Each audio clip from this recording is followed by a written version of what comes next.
ফজরে যান নাই, আল্লাহ বলেছে ফেরেশতাদেরকে, থাক লিখিস না, জোহরে আসবে।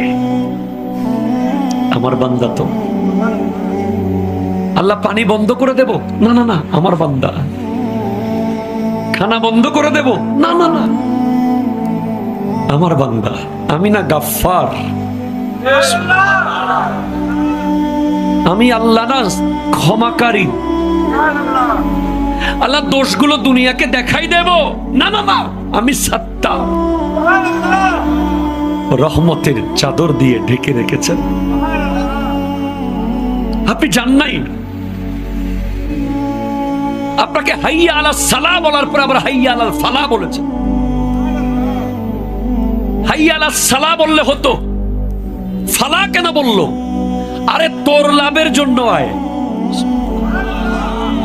আমি আল্লাহকে তুই সিজদা করবি, লাভটা আমার হবে না, তোর হবে।